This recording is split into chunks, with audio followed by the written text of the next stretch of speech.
नमस्ते। चलिए आज एक ऐसे टॉपिक को डीकोड करते हैं जो एग्जाम्स के लिए एब्सोल्युटली क्रिटिकल है। टॉपिक है inclusive education and learning disabilities, यानी समावेशी शिक्षा और अधिगम अक्षमता। आइए इसको बिल्कुल आसान भाषा में समझते हैं। तो ये जो सवाल है ना कि ईशान को तारे जमीन पर अक्षर नाचते हुए क्यों दिखते थे, इसका जवाब पता है कहाँ छुपा है? वो छिपा है इंक्लूसिव एजुकेशन के बड़े आइडिया में। एक ऐसा कॉन्सेप्ट जो कहता है भाई हर बच्चा, आई मीन लिटरली हर बच्चा एक ही क्लासरूम में सबके साथ पढ़ेगा। सिंपल। ये जो कोट है ना, segregation is against the laws of nature, ये इसकी फाउंडेशन है। फिलॉसफी बिल्कुल साफ है। बच्चों को अलग करना उनकी एबिलिटीज के बेसिस पर, ये अप्राकृतिक है, अननेचुरल है। असली लर्निंग तो तभी होती है जब सब एक साथ सीखते हैं, राइट? तो फिर इसकी डेफिनेशन क्या हुई? बिल्कुल सीधी सी बात। जो बच्चे स्पेशल नीड्स वाले हैं, CWSN जिनको हम कहते हैं, उनको नॉर्मल बच्चों के साथ एक ही रेगुलर क्लासरूम में पढ़ाना। That's it. No segregation, no अलग थलग करना। और अब आती है सबसे इंपॉर्टेंट बात। ये दोस्तों गोल्डन रूल है। एग्जाम के लिए इसको बिल्कुल लॉक कर लीजिए कि सिस्टम को बच्चे के हिसाब से बदलना पड़ेगा, बच्चे को सिस्टम के लिए नहीं बदलना है। समझ रहे हैं? मतलब अगर एक बच्चे को सुनने में प्रॉब्लम है तो सिस्टम माइक्रोफोन लाएगा, बच्चा कान नहीं बदलेगा। This is the core idea. अच्छा, यहां एक बहुत ही इंटरेस्टिंग फर्क है इक्वालिटी और इक्विटी के बीच में। इक्वालिटी मतलब सबको सेम चीज देना, जैसे सबको सीढ़ियां दे दी। लेकिन इक्विटी का मतलब है जिसको जिस चीज की जरूरत है उसको वो देना, जैसे व्हीलचेयर वाले को रैंप देना। और इंक्लूसिव एजुकेशन का फोकस हमेशा इक्विटी पर होता है, समता पर। चलिए अब गियर चेंज करते हैं और आते हैं लर्निंग डिसेबिलिटीज पर। देखिए, सबसे क्रूशियल पॉइंट जो एग्जाम में भी पूछा जाता है, ये न्यूरोलॉजिकल डिसऑर्डर्स हैं, मतलब दिमाग की फंक्शनिंग से जुड़े हुए। और ये बिल्कुल भी मेंटल रिटार्डेशन नहीं है। इन बच्चों का IQ आप जानते हैं एवरेज या इवन अबव एवरेज होता है, बस कुछ स्पेसिफिक एरियाज में उन्हें थोड़ा स्ट्रगल करना पड़ता है। तो सबसे पहले डिसलेक्सिया, हाँ, वही जो तारे जमीन पर में ईशान को था। ये एक रीडिंग यानी पढ़ने से जुड़ी प्रॉब्लम है। और इसको याद रखने की एक टॉपर की ट्रिक सुनिए। लेक्स को लेक्सिकॉन से जोड़िए। लेक्सिकॉन मतलब टेक्स्ट, वर्ड्स। तो डिसलेक्सिया मतलब टेक्स्ट पढ़ने में problem. Simple. Next up, dysgraphia. इसकी ट्रिक तो और भी आसान है। ग्राफ जैसे पैराग्राफ में होता है, ऑटोग्राफ में होता है। ग्राफ का मतलब ही होता है लिखना।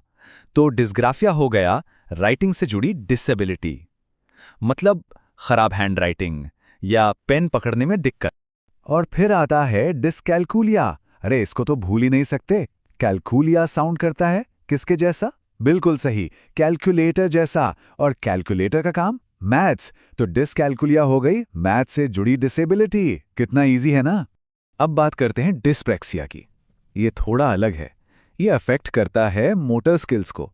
मोटर स्किल्स मतलब अपने हाथ पैरों का कोऑर्डिनेशन। सोच के देखिए, जो प्रैक्टिकल काम होते हैं ना रोज के, जैसे शर्ट के बटन बंद करना, जूतों के फीते बांधना, उनमें दिक्कत आती है, थोड़ी क्लमजीनेस रहती है। और इस लिस्ट में आखिरी है डिस्फेजिया या अफेजिया। इसकी भी एक ट्रिक है। फेजिया को कनेक्ट कीजिए फ्रेज से। फ्रेज मतलब लैंग्वेज। तो ये लैंग्वेज यानी भाषा से जुड़ी डिफिकल्टी है, मतलब बोलने में या किसी की बात समझने में परेशानी होना। तो ये डिसफैमिली तो हो गई। इसके अलावा दो और कॉमन कंडीशंस हैं जिनके बारे में हमें पता होना चाहिए। एक है ADHD, जिसमें ध्यान लगाने में दिक्कत, हाइपर एक्टिविटी होती है, बच्चा एक जगह टिक नहीं पाता।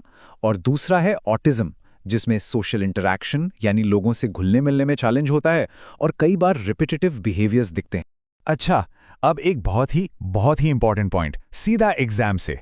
RPWD एक्ट 2016, इसने 1995 वाले पुराने एक्ट को रिप्लेस किया। और सबसे बड़ा गेम चेंजर क्या था? इसने डिसेबिलिटीज की संख्या 7 से सीधा बढ़ाकर 21 कर दी। हाँ, 7 से 21। ओके, तो अब टाइम है एक्टिव रिकॉल का। अभी तक जो भी समझा उसको टेस्ट करने का वक्त आ गया है। हर सवाल के बाद चाहे तो पॉज करके सोचिए। नॉलेज को पक्का करने का ये बेस्ट तरीका है। तो पहला सवाल ये रहा, और इसका सही जवाब है डिसलेक्सिया, रीडिंग डिसऑर्डर। अगर सही सोचा था तो बहुत बढ़िया। सवाल नंबर 2, ये एक की कॉन्सेप्ट था, याद है? इंक्लूसिव एजुकेशन का फोकस इक्वालिटी पर है या इक्विटी पर? बिल्कुल सही जवाब है इक्विटी, यानी समता। वो रैंप और सीढ़ियों वाला एग्जाम्पल याद रखिएगा।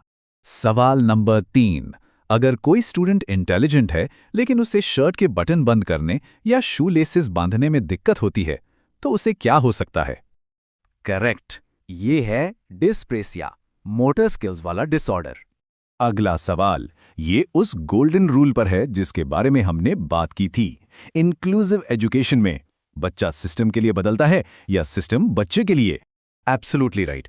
हमेशा the system changes for the child. इसे याद रखिएगा, ये एग्जाम में आना ही आना है।